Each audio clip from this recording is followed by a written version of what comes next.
this summit a C'était success. It's un very grand honneur important for me. d'être It's a huge là honor to be au nom de here la France pour ce on ce behalf deuxième of G7 que nous avions organisé and ces dernières representing années. France. Je veux aussi avoir un mot pour nos amis I et want voisins to thank suisses those qui who've nous ont helped us aidés organize à the organiser meetings in recent months and ce years. G7 et qui ont And eu aussi beaucoup de say logistique something, à assurer et des my éléments gratitude for our divers et Swiss variés à colleagues and tenir. Et donc, neighbors je that voudrais have vraiment enabled leur us dire to create the très grand necessary merci pour conditions cette for us, which coopération. is a huge thank you Voilà, to mesdames et them. messieurs, un grand Ladies and merci. gentlemen, Bon thank courage. you all very much and enjoy the rest of your evening.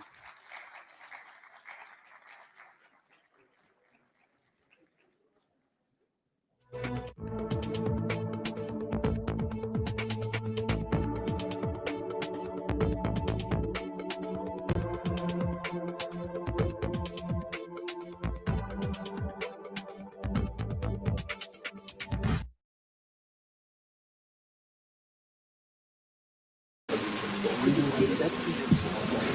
you.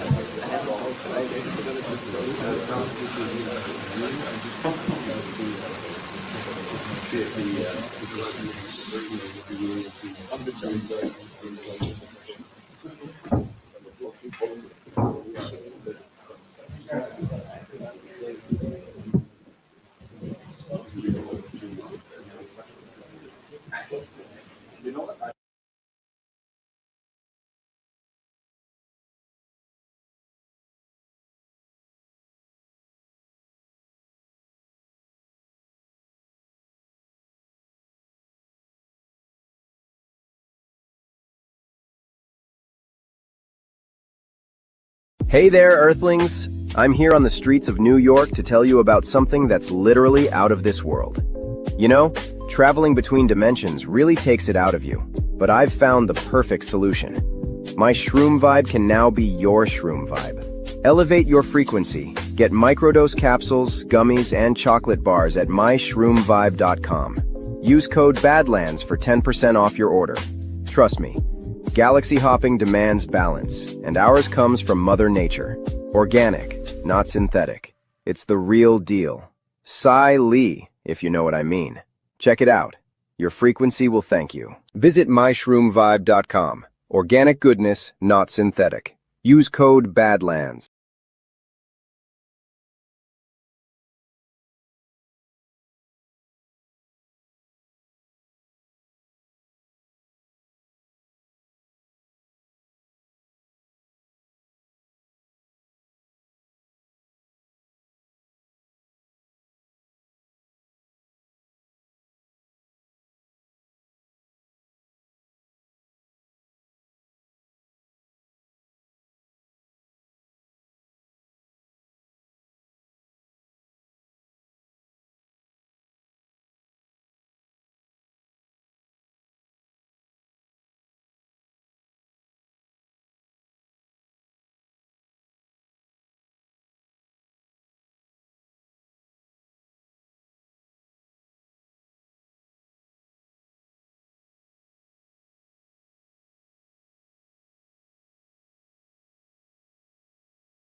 Ok.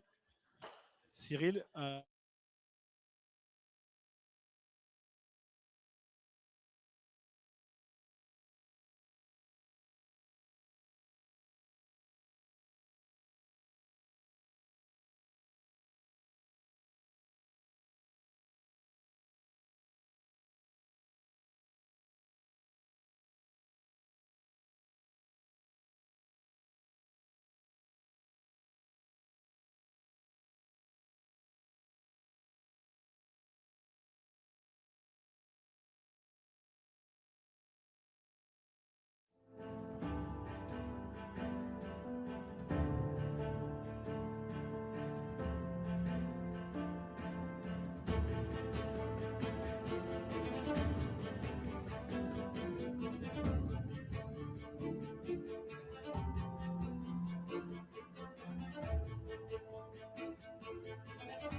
Science proves that a healthy immune system is the body's first defense against the smallest of ailments to the most catastrophic.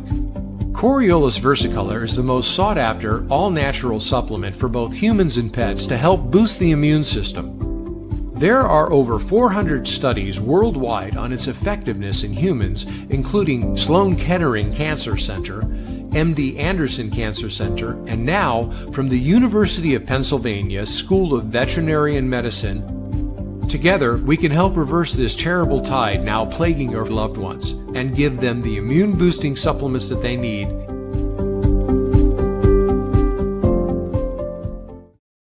Your bank kept $1,600 from you in 2025. You probably didn't notice. Now multiply that by millions of Americans. That's over $433 billion in interest the banks kept. Your money goes in. Banks put it to work. They make record profits. You get almost nothing in return. And when they blow up, guess who has to bail them out? So what are you supposed to do? Ask politely? Wait? Accept that this is just how banking works? Or you could put your money where it works for you. On River, your cash earns 3.3%, paid in Bitcoin. Earning Bitcoin gives your money even more room to grow. And it's just as easy as how you bank today. You can get paid, pay your bills, and access your money anytime. Start banking with Bitcoin on River. Badlandsmedia.tv/river. You will not regret it. It should be about 52 for our Check color 1, temp, 2. and then 1, we'll 2. see how Okay. color it is, or how bright it is also. So And then the 3, and we will find this test, okay? so make sure everything is good.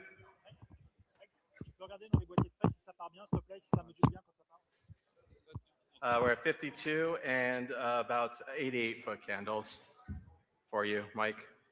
5,200, 88-foot candles. So looking really nice up here. Again, if you take a look, I feel pretty good scanning the room.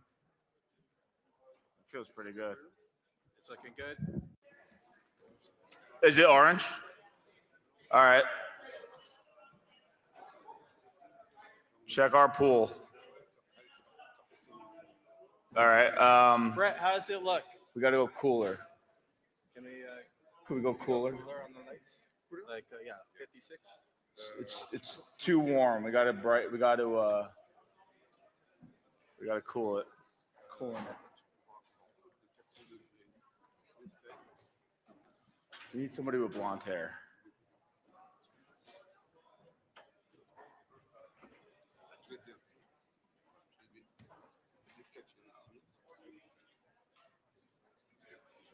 Nah, we already got tape. We're good.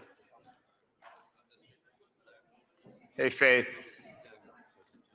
53.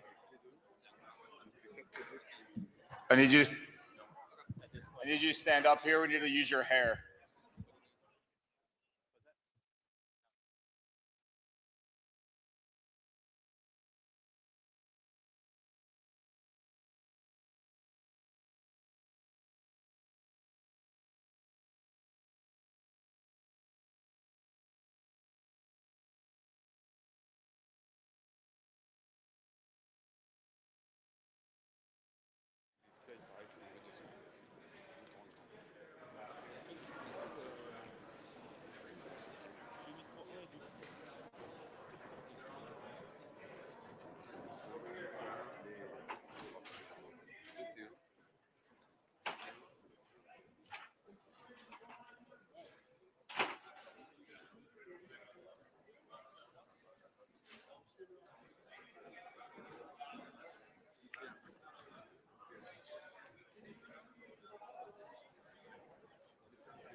Okay.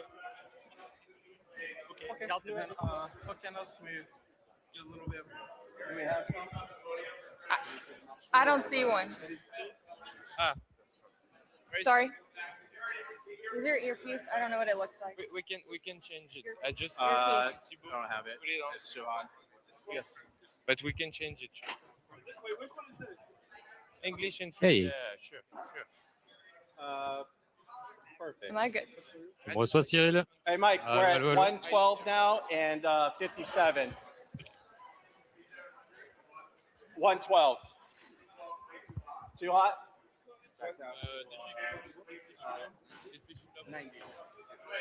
90? Yes.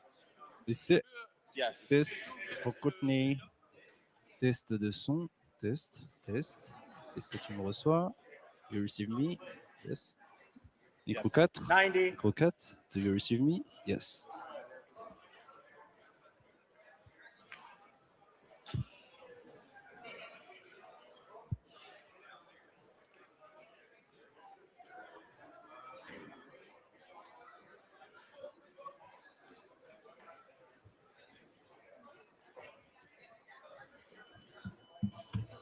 Where's Gloria?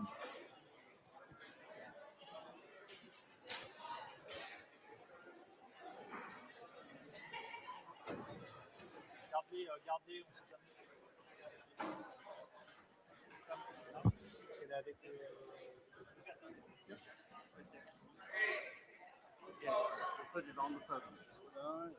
All right, right here? It's on the podium. You checked it? Yeah, if I could get English through.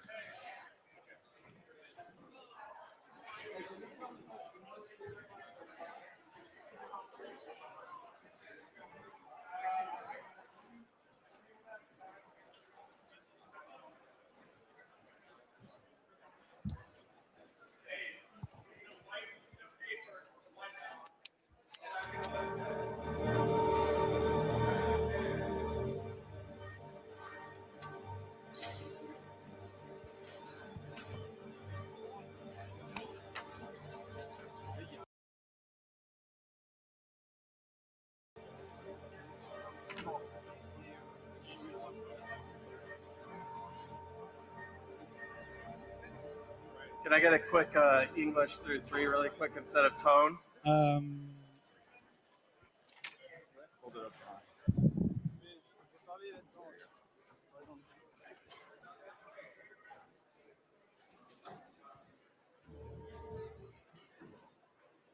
Is it working? Yeah, it's working. I just don't want to send tone, but.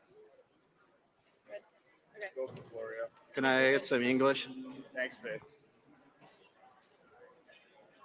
Perfect. Number 3 is getting English. Thank you so Good much. copy. Let's hold him in OSA. English is good. Yes. Test in English for the level. Test the traduction for the level. Level. Test of translation. We were at 92 and 57. That's definitely cool, right? Yeah. Cool. Yeah. That's about the best you can get.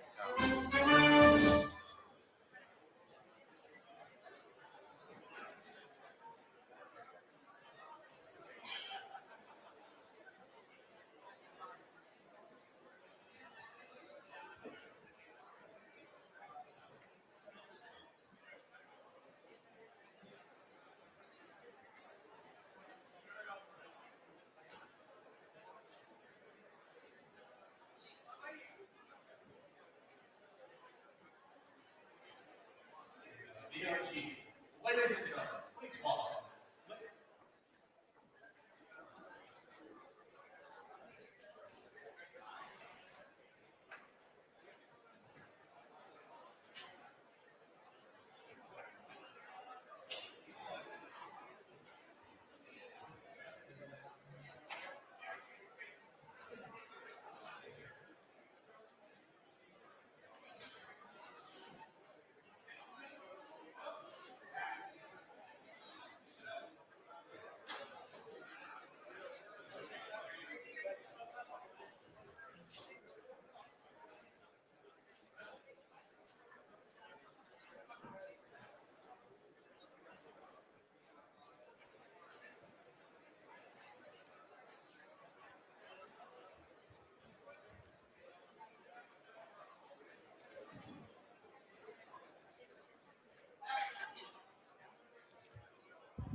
Just gonna do a quick test for MC again. One last check, making sure everything is good. So again, doing a quick audio check for all the press and everything. Just making sure all is good. So making sure everyone is good in the mults and everything. Making sure your levels are good. Making sure everything is finalized and set. Lighting over here, it should be about 5,700 for our light temperature, and we're about 93 foot candles, 92, right in about that range. Just to let you guys know, but again, just verifying our audio checks are good one last time, verifying everything is settled in. If anyone is having problems, we'll do our best to try and help you out, but definitely our last audio check and camera check to verify everything. I am on my tippy toes. This is pretty close. I'm about an inch or two shorter, but pretty close to about where he will be for any push-in shots you guys are trying to set up for. Take a look. We all good and everything? Awesome. Thank you so much. Again, if you guys need anything, this was our last audio check, verifying everything is good. Thank you.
Les micros 3-4, il y a une dame qui est venue me voir.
One last audio check just to make sure everything is good. One last audio check to make sure everything is good. So, final audio check. Yeah, he's got my guys.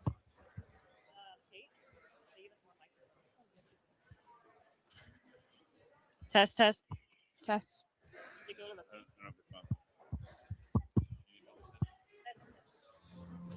Test, test, test.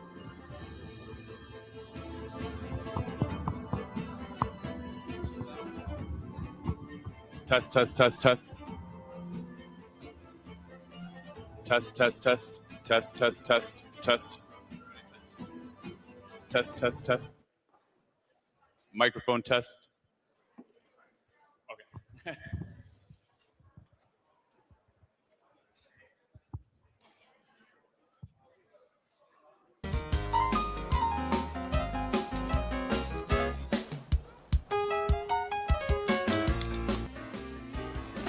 That is bad, pal. Well, you'll tell me when we're not going yet. Okay.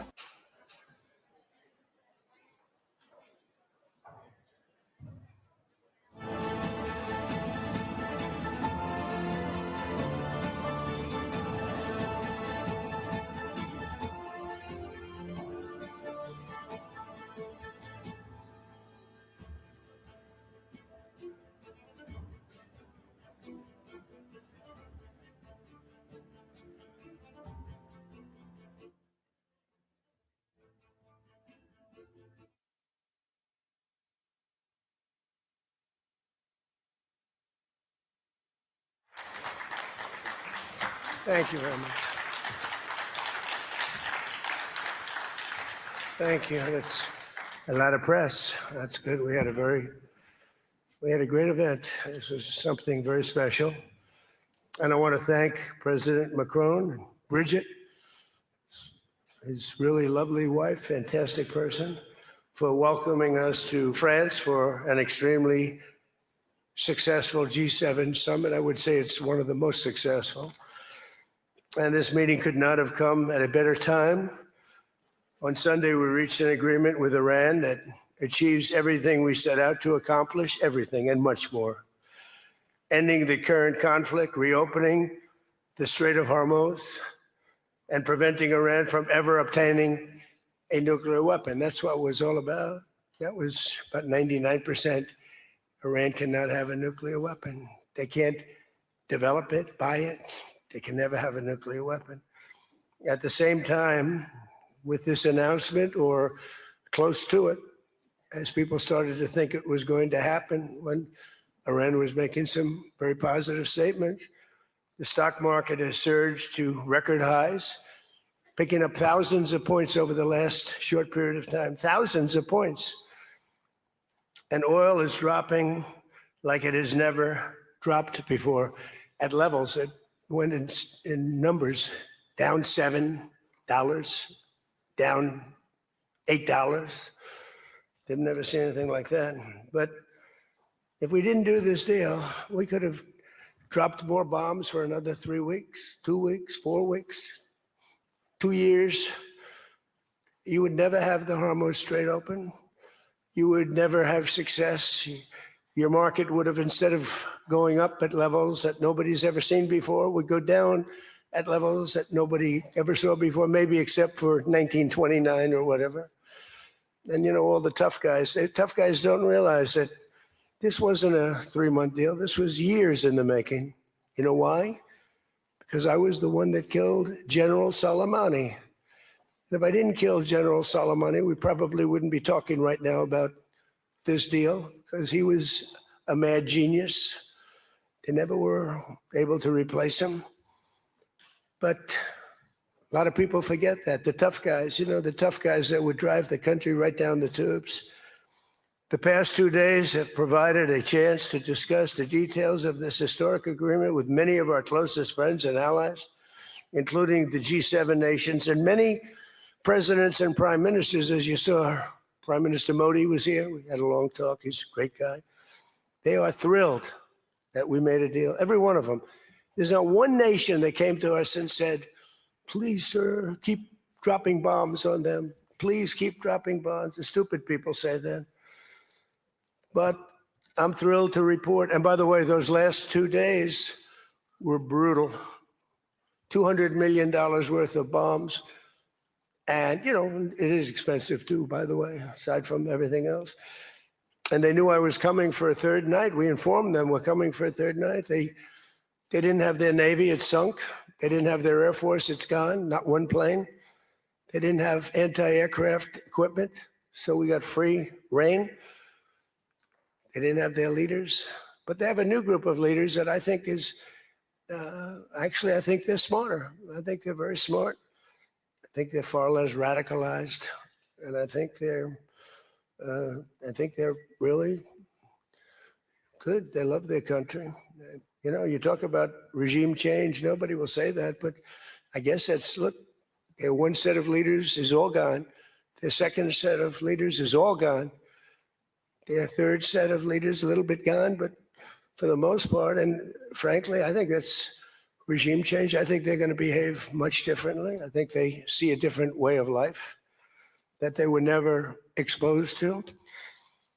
So the one thing I didn't want to see is I didn't want to see economic catastrophe. If you kept this going, that could have happened. But all I know is every time we talked about the possibility of peace, the stock market shot up like a rocket ship. It never went down. They didn't like it. The people, you know, the stock market is more brilliant than anybody there is, including the people on the stage, other than me, of course. Let's see. I don't know. What do you think, Scott? Is the stock market more brilliant than you? No, sir. Oh, that's a terrible statement. All right. The stock market is quite brilliant. And every time we said something amazing, like we're going to settle, it would go up. And every time we said something negative, like, guess what? We're not going to be able to settle, it would go down very big, Peter. Very, very big. Tells you something. And you know, I've studied presidents, some good, some bad, some great. Not too many are great. And some really bad. We had one just recently. And the one president I did not want to be was the late, great Herbert Hoover. I didn't want that. And who knows what would have happened. But bad things happen. So the past 2 days have provided a chance to discuss the details of the deal with the closest friends and allies, the heads of countries.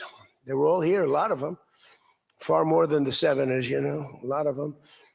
And they put out a statement. I think President Macron, who did a great job, by the way, did a really fan, him and Bridget, they did a great job. But they all put out statements saying they love this deal because they want to see it over. And they love the fact that the hormones, don't forget, if we were going to drop bombs, let's say we went another month, another 2-3 months, maybe weeks, could be another 3 months, could be whatever. What do you have left? Got maybe nothing, but you don't have, the strait will never be open because people that own billion-dollar ships, these ships cost $1 billion. They don't like sailing ships or having their ships participate when you go up the coast and you go through the strait and there are rockets flying over your head. They want to protect their $1 billion investment. You wouldn't have oil for maybe years. These are stupid people. But nobody was tougher than me. Nobody hit Soleimani. You know, when I hit Soleimani, people thought that was the biggest thing to happen in the Middle East for 50 years. That was the biggest event. He was the boss of Iran and respected, but he was a mad genius. He was a genius, the father of the roadside bomb. When you see young men, and in some cases women, mostly men, walking around without legs, without arms, with a face that's been blown to smithereens, it's Soleimani, 95%, 96.2 they say or something, 95%. That was Soleimani did it.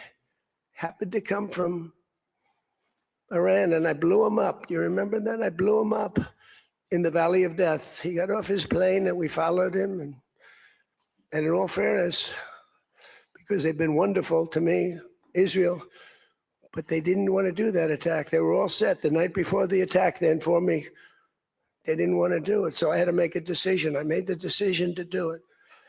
But it was a joint venture, as we say in the real estate business. That was a joint venture between Israel and us. We studied it for a month. We knew what plane he was going to be on almost a month before. He only traveled on commercial airliners, the big ones with lots of people, because he knew we wouldn't shoot him down. He's very smart. But we knew he was going to be on that plane, followed him, and then Israel informed me that they won't do it. And I had to make a decision. I had some very good generals, and not the ones you see on television, very good. And I want to thank also Pete Hegseth and General Raisin Kane, who's phenomenal. Okay, these guys are phenomenal. They can't be better. But I had some good generals, and I said to him, well, if Israel's not going to do it, we're all prepared. Do we do it? Do you like doing it or not? He said, sir, if you want to do it, we can do it. How well? We'll do it just as well or better. Do it ourselves. We don't need anybody. So we took out Soleimani. One of the biggest events to happen, the Middle East, maybe ever, but they say 50 years, they say 100 years. I was with the Prime Minister of Pakistan. He said it's maybe the biggest event that has ever taken place in Islam. Nobody could believe it. So that's when it started. It didn't start like 3 or 4 or 5 weeks ago. And Obama wouldn't do it. What Obama did was he did the JCPOA. He loaded up a plane with $1,700,000,000 in green cash from banks all over Washington, Maryland, and Virginia. They were stripped of all their cash. They had no cash to do payrolls. It all went into a Boeing 757, a wonderful plane, and they flew it to Iran. And they gave it out to people. They bribed people. They thought they were going to get it done. Then they gave billions and billions of dollars after that. And they got a deal that was a road to a nuclear weapon. I get so angry, I guess. I'm allowed to get angry when I watch the Democrats. They talk about it all the time. We had this deal done. You had a deal that was going to give them legally a nuclear weapon. And if that happened, Israel would have been blown away. And in all fairness to Bibi Netanyahu, who happens to be a good man, gets a little excited sometimes. But he happens to be a very good man. We've had an amazing partnership. He's been an amazing prime minister. We have a little dispute over Lebanon. I say, you can do a little softer touch, Bibi. You don't have to knock down a building every time somebody walks into it that's from Hezbollah. But it's been an amazing partnership. But he will say, we're the big partner, and he's the very small partner, and that's true. So he came to the country, and he begged Barack Hussein Obama, the president, not to do the JCPOA. He said it could be the end of Israel, and it would have been if I didn't come along. And Obama didn't listen to him. Bibi actually went to Congress and pleaded with them, and he got nowhere. And they had this horrible deal that was horrible for Israel, And that's where it stood. And then I came along and I terminated that deal. It had very little time left. You know, it was a short-term deal. You know, with countries, you need hundreds of years. You don't need 8 years and 9 years. This isn't like you're signing a lease on a candy store in the corner. You need hundreds of years. This was a short-term lease. It expired long ago. Had I let it run, it expired. You wouldn't have been around. A lot of people wouldn't have been around. But Israel would have been terminated. I think the whole Middle East would have been terminated. You saw that when everybody was shocked that all these missiles, they were aimed at these different places. Qatar, Saudi Arabia, UAE. Think of it. Bahrain, Kuwait. They got hit. Nobody thought that was, even I didn't think it was going to happen. They didn't think it was going to happen. They were going to take out the entire Middle East, including Israel. And if they had a nuclear weapon, they would have used it within moments after getting it. So I made it very tough for them when I terminated the Barack Hussein Obama catastrophe. JCPOA, one of the worst deals. NAFTA might have been worse, but that was worse economically. This deal was really dangerous, what he did. He gave them everything, including a lot of money, which we don't give them, by the way, just in case you have any question. We'll be giving this out so you can read it and you can see. And it's a memorandum of understanding. If it doesn't get done in 60 days, that's all right. We go back to bombing. You know, I don't want to do that because it's so good. But we might have to, because we're never going to let them have a nuclear weapon. But they've agreed not to, and you'll see that very clearly in the agreement. But then the second phase of that was they were building, or they were enriching material, as they say. I call it nuclear dust. They were enriching material under granite mountains. Granite being, for those not in the construction business, granite being a very strong, the strongest stone. It's not as pretty as marble, but it's much stronger. It's a lot stronger. Like the new granite I put on the stairs of the White House going to the Oval Office, the black granite, it's rated 1 million years plus. No marble's rated that. Marble's rated 100 years if it's outside. So these are granite mountains. And the B-2s came along and they hit those air shafts in the dark at 1 o'clock in the morning with no moon. They had a beam going right up everywhere. Those guys did a job, and then they were criticized by certain members of the press, like CNN, for possibly not doing that much damage. And it turned out that the damage was far greater. Those mountains collapsed right on top of everything. Nobody's going to get that for a long time. Unless we want to get it, we'll get it. But we're the only ones that can. And they say China has the equipment to get it, and we have the equipment to get it. And it's actually not valuable. Not a lot of value, but we'd like to get it psychologically, but nobody's touching it. We also have cameras. That's what Space Force is. We have the greatest military in the world, by the way. But I'm proud of Space Force because I started it. We have Space Force cameras on every single door, well, there are no doors. They've been pretty well shattered, but every area of that, if somebody walks in and he's got a badge with his name on it, like Mohammed something, which is about a 50-50 guess, Mohammed something, they can tell the name. They can give you a serial number. We can see things you wouldn't believe the quality of the stuff that we have. That's why we've been so successful. That's why our blockade will go down in the annals of history as being unbelievable. Nobody's ever seen a blockade like that. It's like a steel wall. So what happened is we then terminated that, and I call it the nuclear dust, and that was the end of that. But if we didn't hit that with the B-2 bombers, or if it wasn't successful, they would have had a nuclear weapon, a nuclear bomb at a very high level, not the highest, but it would have been a very high level. We have much bigger, but we hope that we're never going to have to use it. We have the most. Russia has second. China is very far behind, but going to catch up, unfortunately. You know, they're catching up, but we have the most. We have the most powerful, but we also have the most, but Russia's not far behind. And then you have China in third place, but within 5 years, they'll be probably even. And we ought to make a denuclearization deal. It'd be so great. We don't need all of that.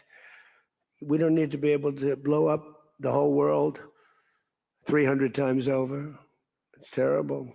Really, if we could do a denuke deal, I'd love it. And one of those two is very willing to do it, I will tell you. But the other one is less willing to do it, and you need all of them. So the deal we reached with Iran on Sunday will be signed shortly, tomorrow, maybe the next day.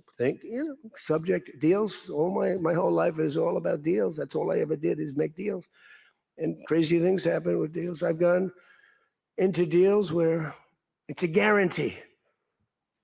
No way it can not be signed, and it doesn't get signed.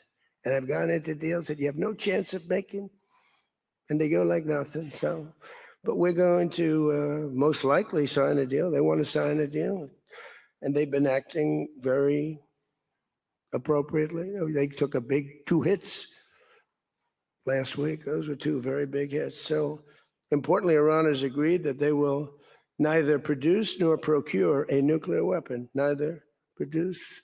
Because originally they said, they talked about that they will not develop a nuclear weapon. And some people found it okay. These guys didn't, in all fairness. But some people, but I didn't like it. Said it won't develop. I said, what happens if they should buy? I don't know. It's very dangerous for somebody to sell, because whoever sells them a nuclear weapon will get nuked themselves. If they sold a nuclear weapon, only a few that could do it, they would be nuked.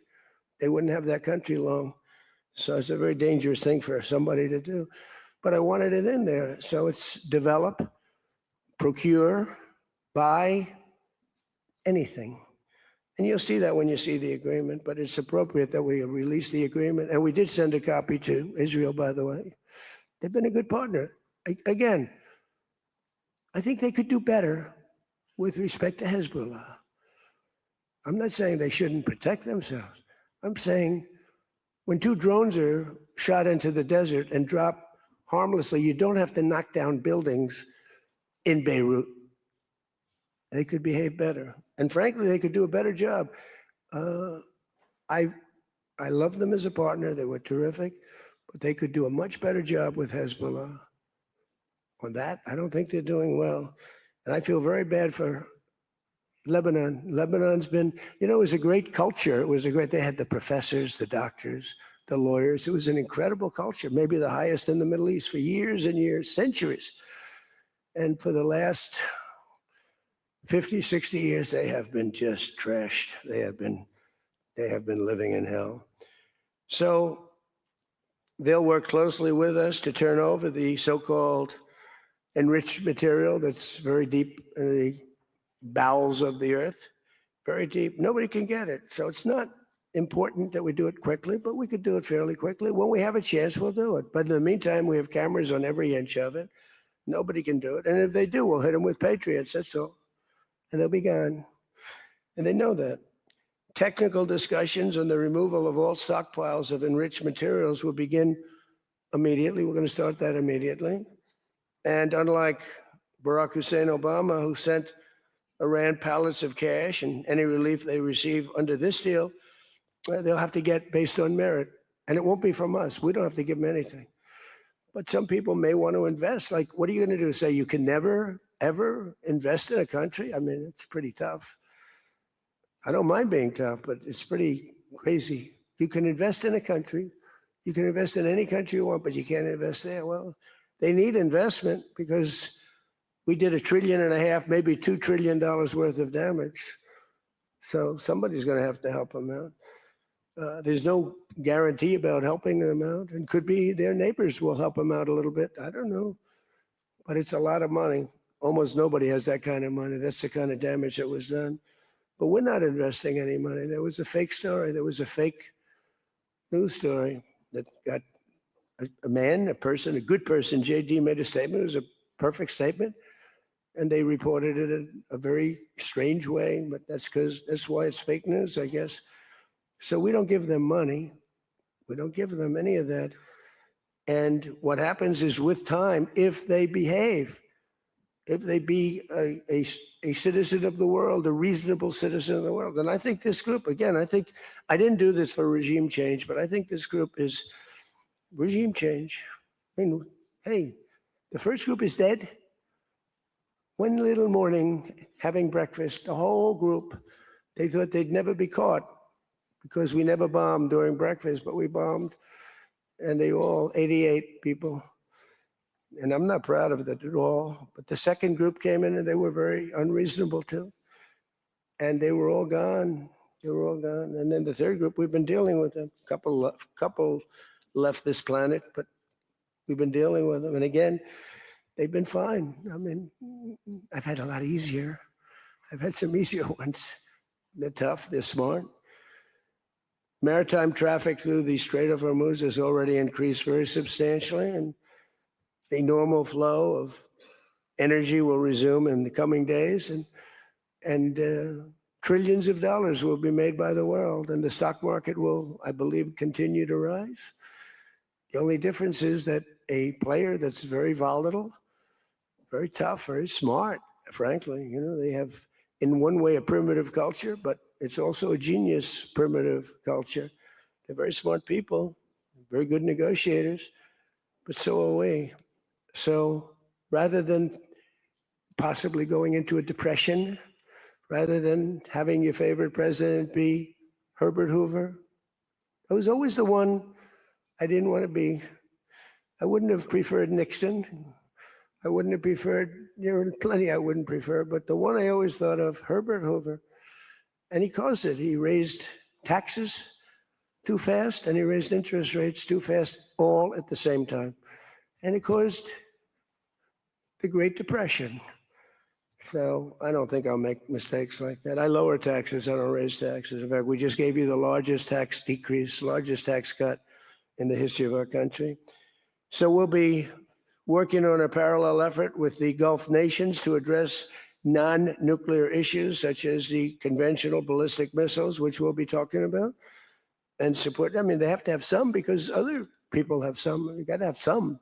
Somebody said, you shouldn't give them one. And I have guys, I like some of these guys, but I don't think they're smart. Sir, you shouldn't let them have any missile. I said, well, what am I going to do? Am I going to let Saudi Arabia have missiles, but they can't have them? Yes, sir. Doesn't work that way, you know? It doesn't work that way. And missiles aren't the problem. Missiles are, they hurt a little location, but they don't blow up the planet. So the Gulf nations will address the non-nuclear issues. As we'll be talking about the ballistic missiles, and we'll talk also about the terrorist proxies that they have. That we don't want that to happen.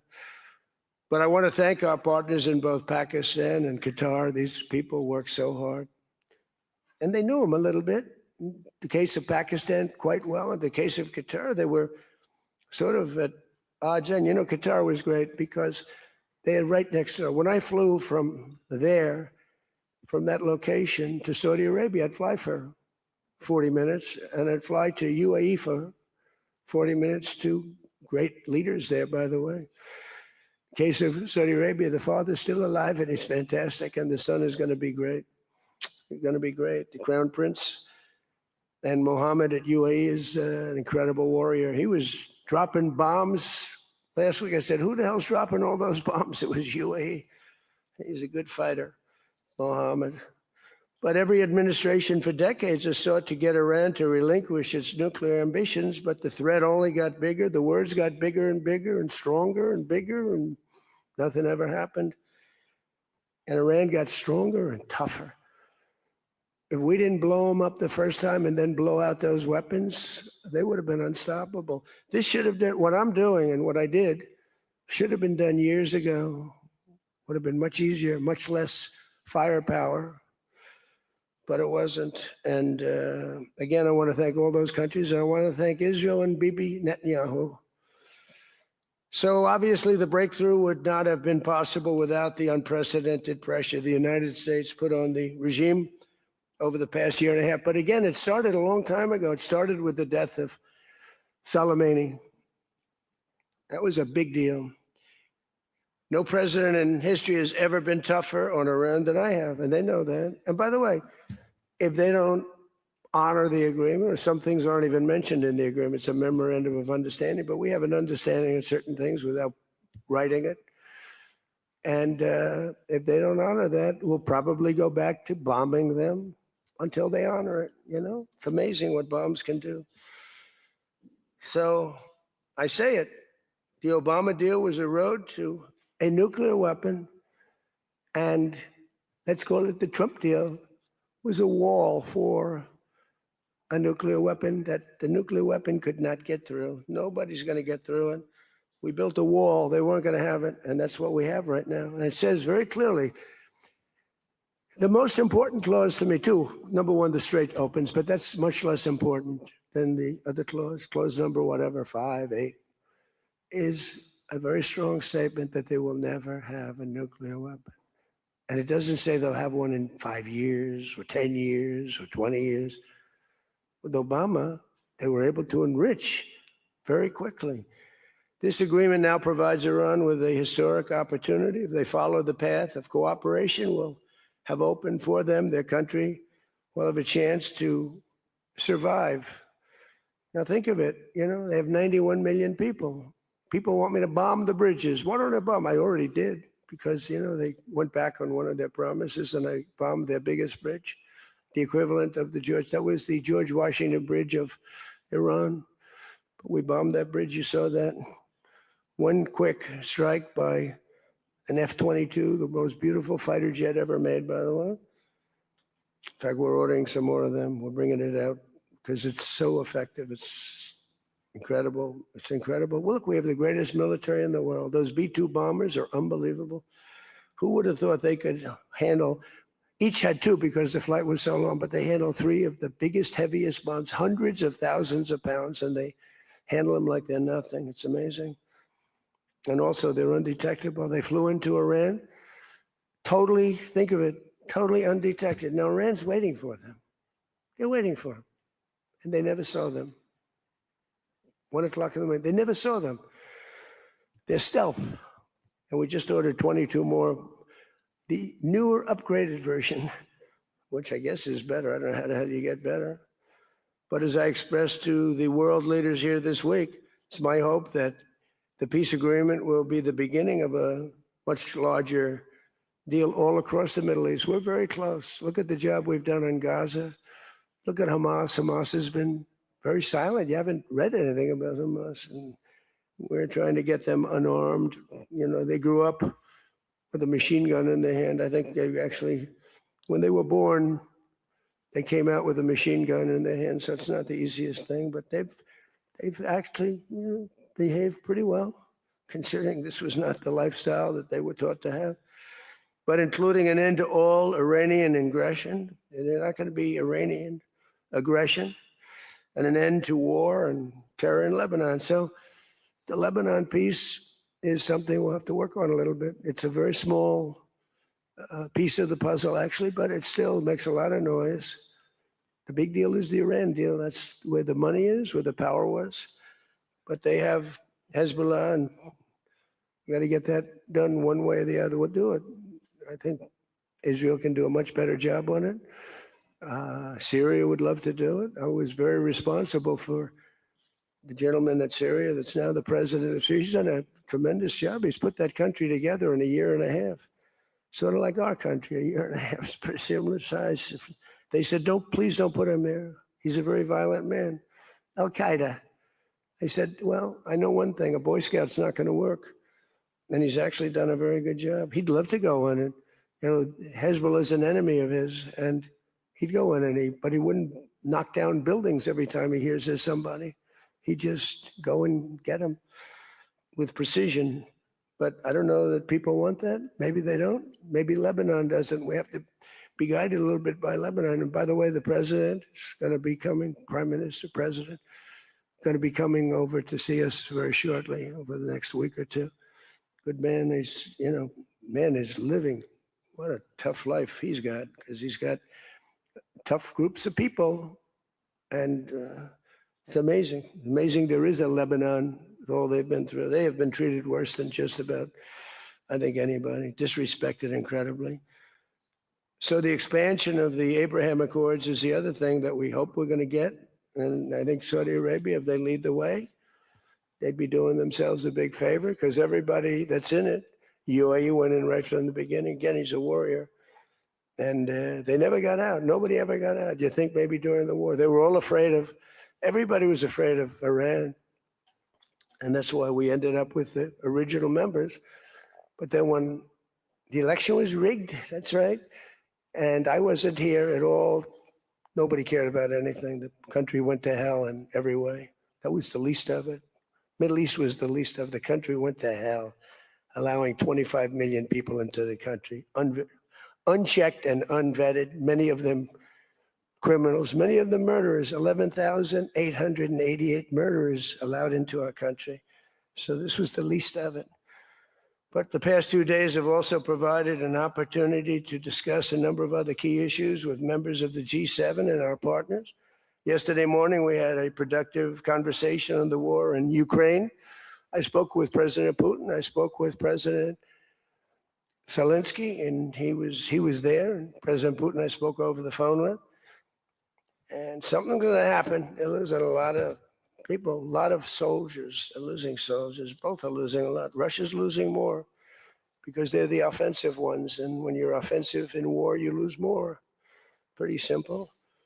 But I provided an update on my call Sunday with President Putin and expressed my continued hope. We had a very good conversation with President Putin and a very, very good conversation with President Zelensky. I think they both want to do something. They just don't know how to do it. They want to do it. They just don't know how. In our session yesterday afternoon on international partnerships, I offered an update on how the United States is leading the world in responding to the Ebola outbreak in Africa, sending $375 million in aid so far to help stop and contain the crisis at its source. And we've done great. I was with the president of a couple of presidents came over, by the way, from African nations, and they were so happy with what we did. But where it's unfair is we gave $375 million. The rest of the world gave essentially nothing, maybe a couple of bucks, but nothing. And they were all saying, thank you so much. And I think they've done a good job. It's a terrible thing. Ebola is a terrible thing. That's an unbelievable one. Fortunately, it's not like COVID where it's that easy to spread around, but it's rough. And we've done a good job. We've moved people to certain quarantine, certain locations. But today we also had excellent meetings on the economy and artificial intelligence, which is amazing what's going on with that. It's going to be the biggest thing ever. We have to be very careful with it. It's both great and could be bad. We have to be careful with it. But we're leading China. We're leading the world on that. We're allowing them to do their own electric plants because they need, as an example, those buildings are so big. And they're not taking the community's electricity. I gave them the right. It's my idea. I gave them the right to build electric plants like Con Edison in New York. Dig we must. And they've come up with plants that nobody's ever seen anything like them. Those are by very high IQ people. So they're actually building electric plants. So because otherwise they could never build a building because the grid is old and tired and broken and a mess. So they're building it and they're going to sell their, very cheaply, they're going to sell their extra electricity into the grid. So we take care of a lot of things like California, which doesn't have nearly enough electricity. They don't know what they're doing there. And instead of having blackouts and brownouts, they'll be able not to. We found a great deal of unity here at the G7, and we signed a declaration on illegal immigration, the first time ever for a G7 statement. They did a beautiful statement. We signed other agreements to step up and to really coordinate and spend a lot of time coordinating drug trafficking and stopping of drug trafficking, which is crazy. It comes through Mexico, comes through the southern border, the little that comes through. They find a way, they put it, they're genius. If they would use that genius for good, they'd be very rich people. They have it in engines, they have it in hubcaps, they have it in areas you wouldn't even believe. They have it in the structures of cars. Most incredible thing. But we've done a great job on it. We have drugs coming through the border are down 61%. Drugs coming through water, the sea, ocean, sea, Gulf, down 97.2%. That's the ones that get hit. Just like we hit the Iranian minesweepers and mine droppers, they call them. They dropped. Who would have 28 mine droppers? Who has 28 mine droppers? They actually had them, but they don't have them anymore. We hit them just like we hit the drug dealers. But drugs are down by water 97%, and over 60% they're down. And now we're going to go and focus on the land. They come through Mexico. Mexico has lost control of their country. The cartels run Mexico, and it's sad. And the president's a very good woman, but she's a very scared woman. The drug cartels are totally running Mexico. It's not even close. We agreed to accelerate our efforts to secure our critical minerals and rare earth supply chains, where we have great companies really going to town. We're going to give everybody a big run because we do it better than, and we had to get motivated. The G7 also agreed that the United States' new approach to international development based on the private sector investment is working at levels that they never thought possible. It's really working. I held a number of very positive bilateral meetings, including with the president of France. It was a very good meeting, actually. The Emir of Qatar, Sheikh Tamim. I tell you, I wish I could really know the guy. You know, some people say, well, he lived in that neighborhood. You can't be saying things that you'd like to have him say. He was fantastic on this, and he's been a fantastic guy in terms of energy and getting energy out there. President of the United Arab Emirates, Mohammed bin Zayed, who's an amazing warrior. President El-Sisi of Egypt. Prime Minister Modi of India. We spent a long time together today. I spoke to Mohammed. I spoke to the Crown Prince of Saudi Arabia a number of times. They're all so happy that they're still, you have to have them happy too, you know. We're using their airports. Not that they could stop us if we didn't want them to, but it'd be nice that I went to get that little sucker, but I missed. I hate missing. But we spoke to all of them and many countries all over the world. So every country, I think Israel too. Look, think of what Israel's getting. They're not going to be nuked. It's very simple. I told Bibi, your biggest risk was that they'd drop a nuclear weapon into the middle of Israel. They'd only need one, and there would be no more Israel. Think of it, Bibi. You got the best, the most important thing that you were asking for is that. So I think they're happy. Some people are going to be, not him, but there are some people, some writers, some that I thought were friends of mine, but I don't want them as friends anymore because they're either stupid or they're bad people. But we stopped nuclear holocaust, and it stopped too. I mean, there's not going to be any of that. So from the beginning to the end, it was clear that this week, America's back. It's bigger and better and stronger. We're more respected as a country right now, I think, than we ever have been. And we were a laughingstock 2 years ago. They would laugh at us. We had a man that should have never been there. You know that. A man that would walk up to a podium once every year, and they'd ask him, what flavor ice cream do you like? I like vanilla. Then he'd try and find the stairs, which he couldn't find most of the time, and he'd leave. This is very unfair reporting. And then you said you didn't know about that. You didn't know there was something wrong. We can never let that happen to our country again. To me, the worst. We had the worst inflation ever. We had the worst in prices and the costs. It's all coming down now because the oil is bringing it down. You're going to see numbers that are going to be amazing. But this evening, I look forward to a very special dinner with President Macron and his fabulous wife at the Palace of Versailles. I sort of like that palace. Palace has a lot of gold. I want to check it out. It's a beautiful palace, maybe the most beautiful of all. I hope you're going to get to see it. The ones that are traveling with me, I hope you're going to get to see it because it's amazing. But they asked me if I'd stay a little bit longer and go to Paris.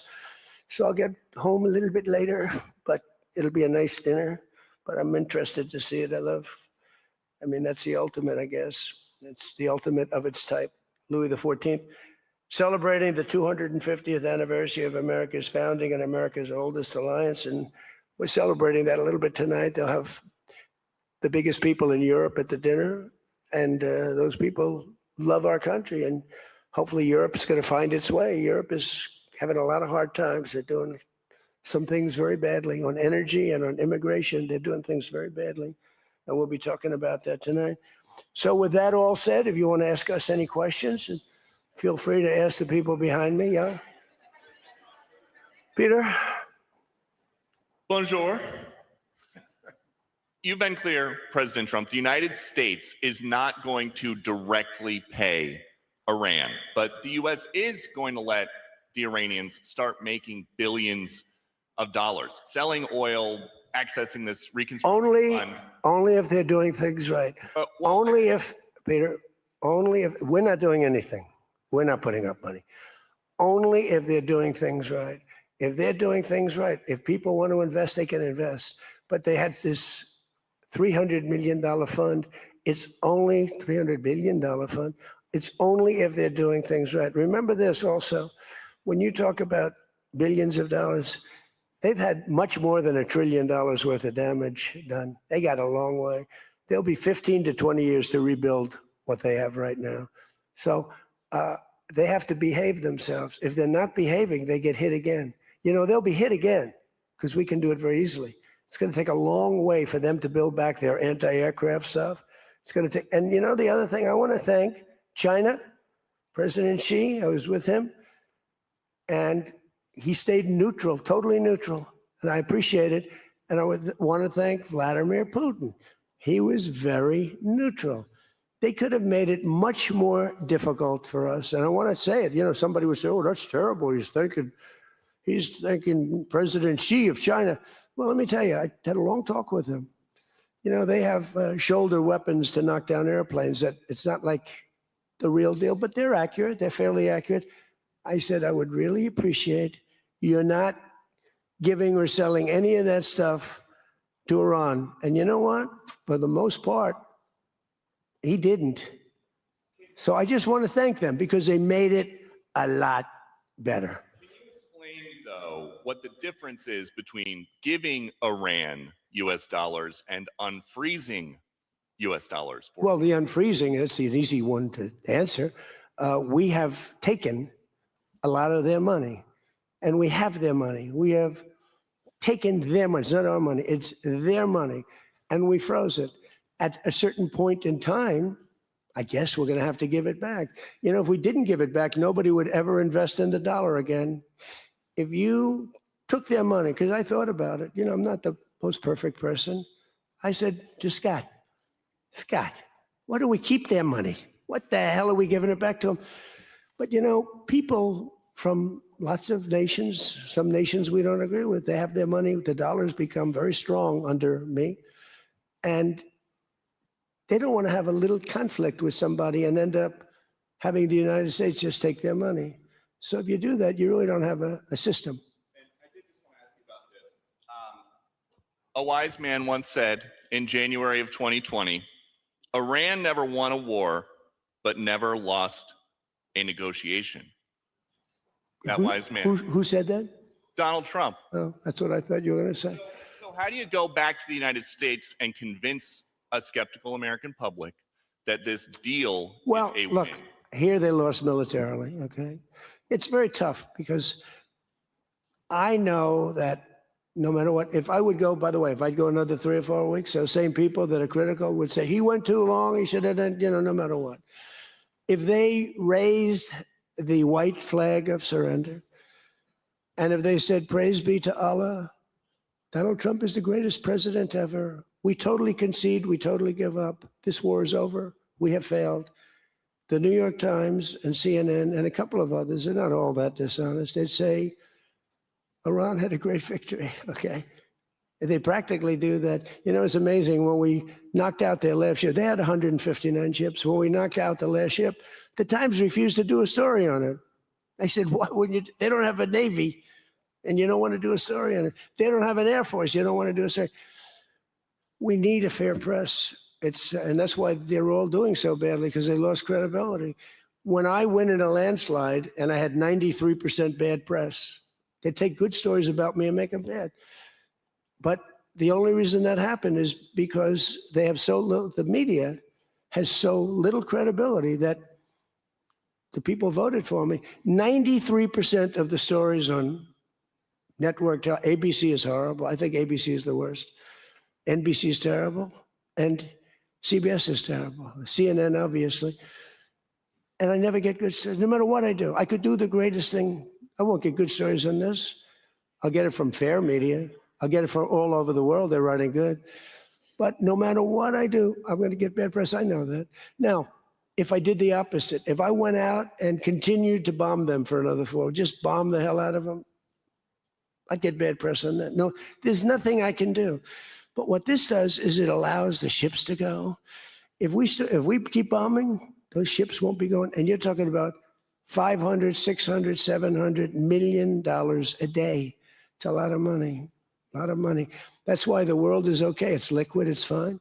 Also, we run out of reserves in about 4 weeks. You know, there are reserves all over the world, and we would really run out. And there'll be a time when you wouldn't be able to get it. And you want to see Bedlam? So for all those so-called geniuses that want to show me how smart they are, ask them, why didn't they blow up General Soleimani? Ask that of the general and a couple of other people that I like very much, but boy, are they wrong. Go ahead. How about you? Thank you, Peter. I'd give you more, Peter, but people will say I like you too much. Thank you, Mr. President. Bonsoir. Mr. You know, he told me that first day in office, he asked me like 7 questions. I answered all of them. Is this true? He said, he just answered more questions in one meeting than Joe Biden did in 4 years. Okay, you know, I'm not going to get you in trouble, but that's what you said. Go ahead. Well, Mr. President, in The Art of the Deal, you write about the importance of leverage. Yeah. Obviously, you have a lot of leverage when it comes to Iran, whether Tremendous it's militarily or through economic sanctions. What leverage, sir, do you have when it comes to Israel and Hezbollah to ensure that they abide by the ceasefire? Well, I think we have leverage just by the fact that we really have Iran now has to be good. They have to behave. And we might help. That's a much smaller conflict. It's a conflict that should be able to be over with. I'm surprised it's taken so long. And it's a much smaller, but we have a lot of leverage. We have the greatest military anywhere in the world. We have the strongest, most powerful. Look at the blockade. By the way, the blockade was more impactful than all of the bombing raids where we dropped $1 billion worth of bombs on Iran. The blockade was so incredible. The naval blockade, the admiral, the whole thing, not one ship got through. That meant no money got through. They were dying. They had no money. They have inflation that's 250 or 300%. They have no money. We have tremendous leverage. We have the leverage of the economy as an example. We'll get that done. That's a small one, and we'll work with Israel and get it done. But I'd like to do it. I mean, you have people living there. Buildings are being dropped on top of them or right alongside of them.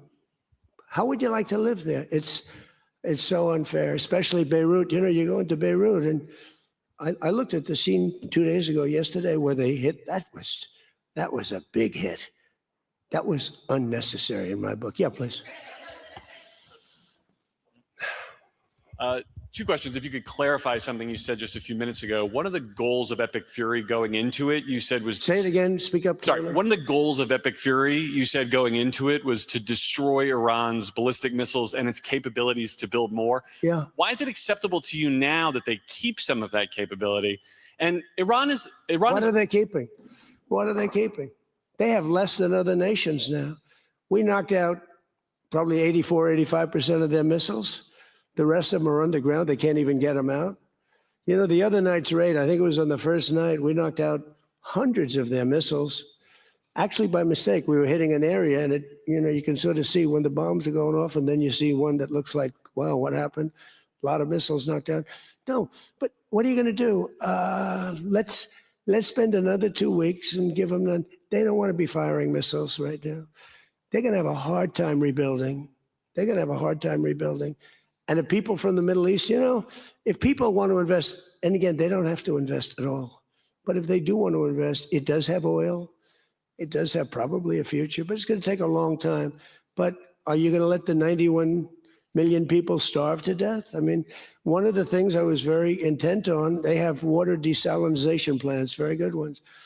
I could have knocked them out in 5 minutes, just like I knocked out Cargill, and I knocked out everything but the oil. I said, 25, it was so complete. The only thing there is the pipes coming with the oil, because I didn't want to ruin the world market, because they do a lot of money. But I didn't want to do that, no. It would have been so easy. It would have been easier, and I would have satisfied a group of 10% of the people, but it would have been the wrong thing to do. And it could have caused an international depression.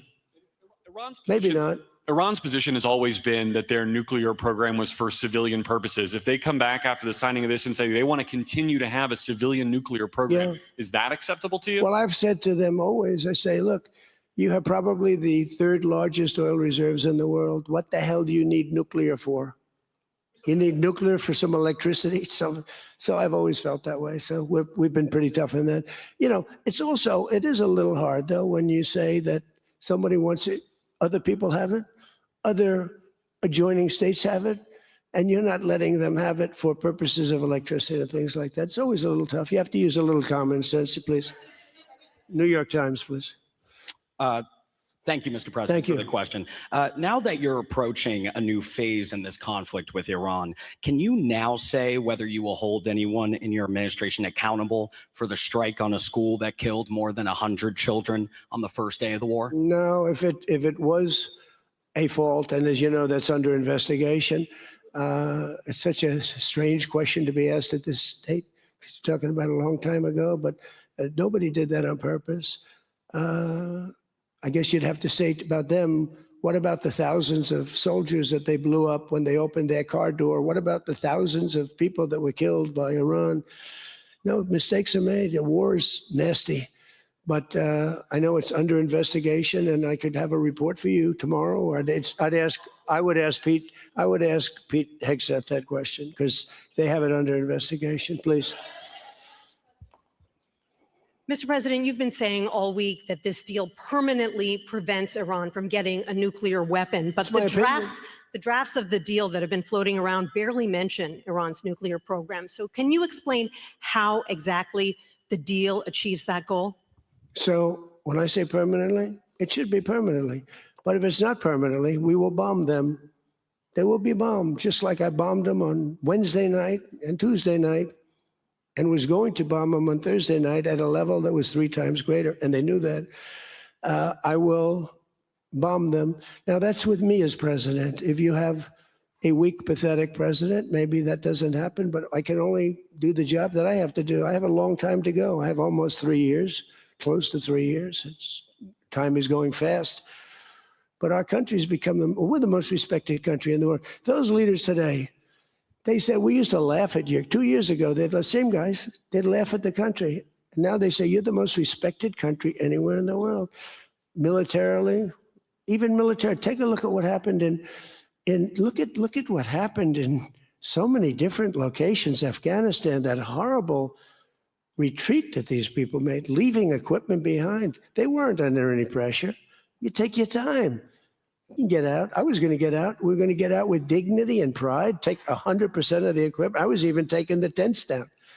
But then they got in and they just left. They left all the equipment. I may get all that equipment back. Now, here's the thing. More symbolic, because it's a little old now. But we may get it all back. Afghanistan is kissing our ass. You know that? So you're threatening to bomb Iran if they don't comply, but there's nothing enforceable in the deal itself. Is that correct? Doesn't have to be. I let them know. I said, look, if you don't adhere to the agreement, I don't want to do that, but we're going to bomb the hell out of you. And I don't think that they're going to veer from the agreement. What else am I going to do? Am I going to say, I'm going to take you to court? Let me take you to court. Let me sue you. No, we're going to bomb the hell out of them if they violate the agreement. I don't want them to. I want them to honor the agreement. Again, the straits close up. Bad things can happen. You know, in war, terrible things happen. Like you mentioned the question before about a school gets hit. Other things get hit. Bad things happen in war. War is a nasty place. I see it. I see it. I see it better than maybe anybody has ever seen it. With the Israelis. Go ahead, please. Thank you, President Trump. Oil prices are now plummeting. How do you see this agreement further affecting energy prices in the U.S. and the U.S. economy in the long term? And secondly, Mr. President, how do you think Vice President JD Vance did on The View yesterday? Well, first of all, thank you for the word plummeting, because that's what's happening. Oil prices are plummeting. And that means oil prices are going to come down. You know, if you make donuts, you have a heating, you have a stove, and you have to buy the heat, you need the gas or the electricity or whatever you're using. And when oil prices come down, oil is the biggest thing. Oil is, you get oil prices coming down, and they're going to come down. And we're hitting into 3s now for gasoline, and that'll come down a lot lower. So I was in Iowa just before this started, and I was saying to myself, I can't believe we're doing so well, but I have to go, and we have to put out this fire in Iran because I don't want them using a nuclear weapon. They would have used a nuclear weapon. 100% they would have used it. The only question is, was it going to be that day or that week? They would have used a nuclear weapon. They were on the way. And I said, we're going to have to put out the fire. And I said, you know, oil prices, so gasoline, we passed 2 gas stations in Iowa, made a speech up there. The people are great. I won it by so much. And I love the people, farmers. And we passed 2 gas stations. One was $1.85. One was $1.91. Now, that's Iowa. But it was, I mean, California has all those crazy taxes that they put on, you know, California taxes. But the oil was down to $2 to, I'd say, between $2 and $2.50, and it was heading down further. And we were going to have a great run. We took a little journey down to a place called the Islamic Republic of Iran, and we bombed the hell out of them. And now they can never have a nuclear weapon. Now, we had a disturbance, but I must say it was much less than anybody thought. The oil never went to $350 a barrel. It went to $115, $120. The oil never went anywhere near that. And the other thing, I thought the stock market would go down 25 or 30%. The stock market a week ago, before we started this, was higher than it was when we started, which tells you that we have a very resilient economy. We have the strongest economy we've ever had. Now, the word affordability is a fake word but made up by the Democrats. Here's where it's fake, because they made it up, because I inherited these prices. And when I had my first news conference, first day, they started screaming affordability, the Democrats. Affordability, affordability, they're screaming. I say, what's that all about? They gave it to me. They gave it to me. It's affordability. And they use that word to a fare thee well. Well, they were the ones that created the affordability crisis. I'm the one that got it down. Remember, highest insurance rates in history, highest rates for everything. Eggs, remember eggs? They were 4 times more expensive than they were in my administration. And I got it down, Peter, very quickly. Our secretary did a good job of agriculture, Brooke. She did a great job with eggs and everything else. And now that the oil is coming down, you're going to see everything follow. Everything follows the cost of energy. And we're going to end up having the lowest energy anywhere in the world. Please. Yeah. No, please. Thank you. You're from ABC. You're fake news. Go ahead. To follow up on oil, can you confirm, will Iran be able to immediately sell their oil to market? And will U.S. sanctions snap back immediately if there is a delay or collapse in the talks? And then relatedly, is there any safeguard in this deal to prevent Iran from charging what they say could be fees after the 60-day extension? The thing that's going to stop them from doing that, because you can't cover everything in a document, is common sense. They don't want to get bombed. They don't want to get hit. As far as sanctions are concerned, at some point, we have sanctions which will never let them rebuild. They would have no money. They would be in poverty. The 91 million people would starve. So something will happen as soon as they behave. When they behave, we're going to let that go. We're going to have to. I put sanctions on a lot of people and then I let them go. A lot of countries. Yeah, please. Thank you, Mr. President. My name is Shinji Abe. I'm a Japanese Yomiuri newspaper company from the Washington Correspondent. My question is about the Strait of Hormuz. Did you ask other G7 nations to send military force? And what specifically are you asking of Japan? Or where are you from? I'm from Japan. From where? Japan. And is I just left your prime minister. Japan's doing very well. She's my biggest fan, I have to tell you. She thinks I did a great job. You have to call her and ask her. And, she's doing a very good job, by the way. Go ahead. And military support is no longer necessary. Yeah, but what do you want to know? Go ahead, just tell me. What do you want to know? Okay, my question is, did you ask other G7 nations to send military force? And what specifically are you asking of Japan? To send the Air Force? For what?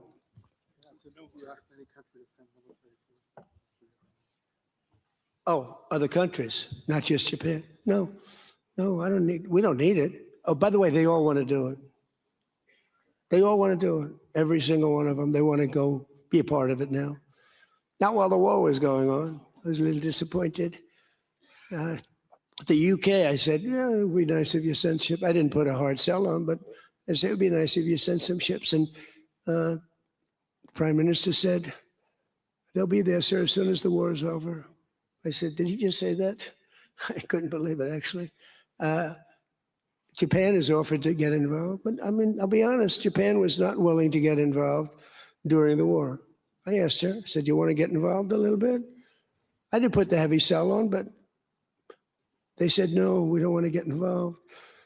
Nobody did. We did it ourselves with Israel and with the Arab states that got hit, surprisingly hit. Yeah.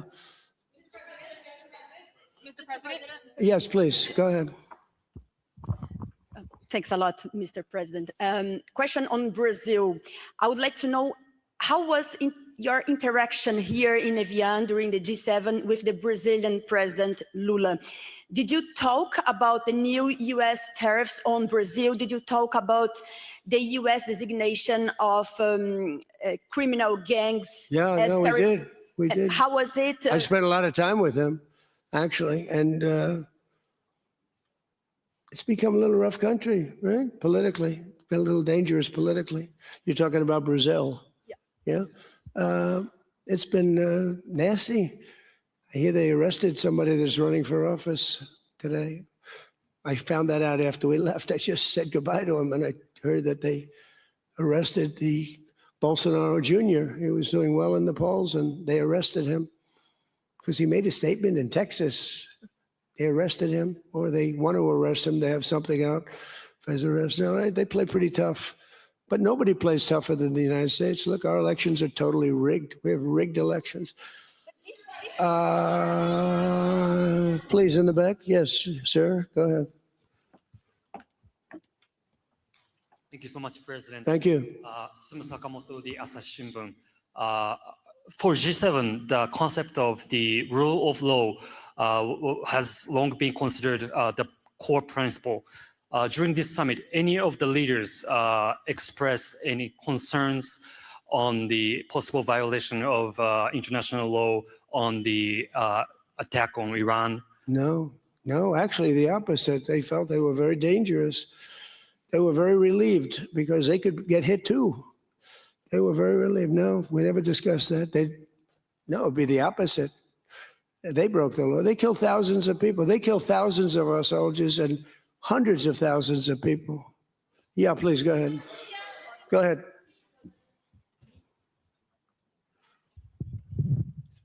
Okay. Mr. President, yes. Yesterday, the Pakistan thanks for the Chinese government to help make a peace talk between Iran and the United States. So what do you think about China's work to get the United States and Iran sitting down to talk and make the deal? And the second question is... Okay, let me answer the question. Okay. So I think China's been terrific. I told you that before. They could have been bad. They could have sent in to try and block or break the blockade. They could have sent in an oil ship with 6 destroyers alongside of it on each side. They didn't do that.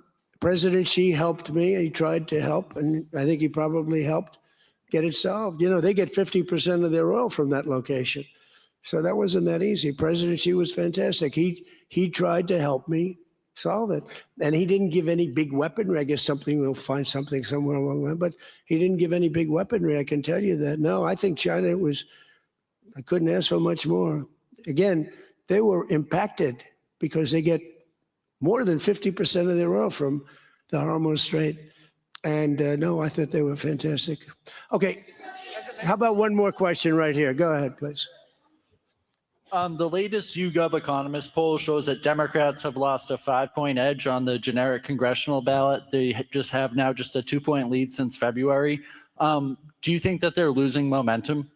Well, I see the Republicans in generics. You know, generics are very important. I don't know how accurate, because I see a lot of bad polls. The polls are very dishonest, just like a lot of reporters, like these people over here, are very dishonest. CNN, ABC, it's a whole group of them over there. They're really dishonest people. But, you know, and really networks are very dishonest.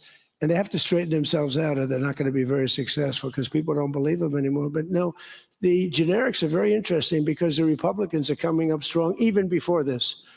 You know why? They're seeing all these lunatics, like the guy in Maine with the swastika. You know, for 10 years they've been calling me a Nazi.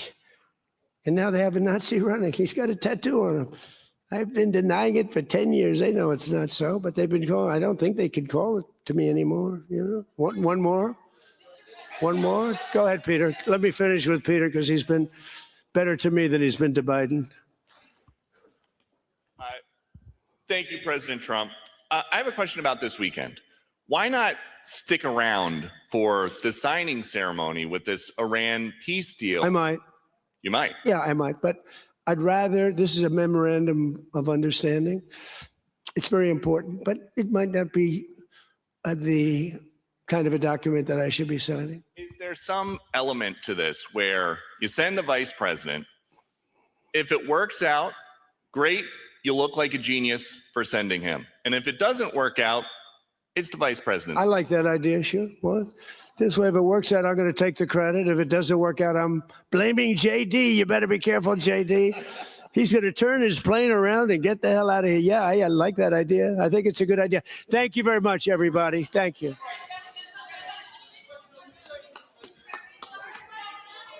Thank you.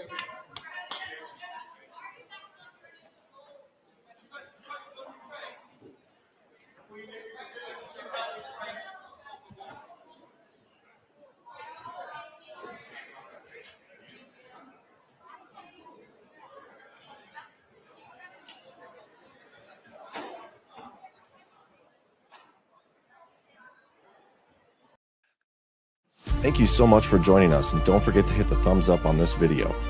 And a special thank you to all of our advertising partners. Please remember to shift your dollars to support those businesses that support Badlands Media.